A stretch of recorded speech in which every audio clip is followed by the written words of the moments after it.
বিসমিল্লাহির রহমানির রহিম। আসসালামু আলাইকুম ওয়া রাহমাতুল্লাহি ওয়া বারাকাতুহু। আশা করি আল্লাহ তাআলার অশেষ রহমতে আপনারা সবাই ভালো আছেন। আমিও ভালো আছি আলহামদুলিল্লাহ। বর্ণিত আছে যে হযরত হাবিব আজমি 4 দফায় 40,000 দিরহামের বিনিময়ে আল্লাহ পাকের নিকট হইতে নিজের নফস খরিদ করিয়া লইয়াছিলেন। 10,000 দিরহাম পেশ করিয়া তিনি বলিলেন, এ আল্লাহ, এই অর্থের বিনিময়ে আমি আমার নফস তোমার নিকট হইতে খরিদ করিয়া লইলাম। অতঃপর আরও 10,000 দিরহাম বাহির করিয়া বলিলেন, এলাহি, তুমি যদি আমার ওই ক্রয় মঞ্জুর করিয়া থাকো তবে উহার কৃতজ্ঞতা স্বরূপ আরও 10,000 দান করিলাম।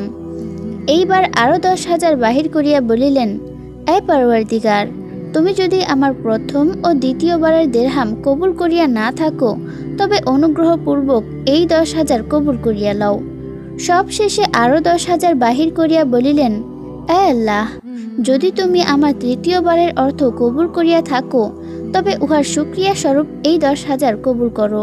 বর্ণিত আছে যে একবার দেশে দুর্ভিক্ষ দেখা দিলে হযরত হাবিব আজমি বেশ কিছু শস্য খরিদ করিয়া ফকির মিসকিনের মধ্যে বিতরণ করিয়া দিলেন, কিন্তু তাহার নিকট ওই শস্যের মূল্য পরিশোধ করার মতো কোনো অর্থ ছিল না। শস্য বিতরণের শেষে তিনি নিজের টাকার শূন্য থলিটির মুখ সেলাই করিয়া মাথার নিচে রাখিয়া ঘুমাইয়া পড়িলেন।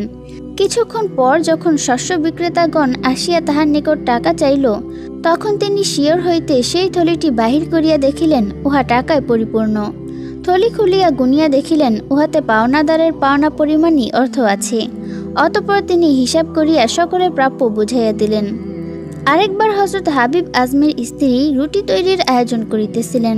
তিনি আগুন আনিতে পাশের বাড়িতে গেলে এক ভিক্ষুক আসিয়া খাবারের জন্য কিছু চাহিল।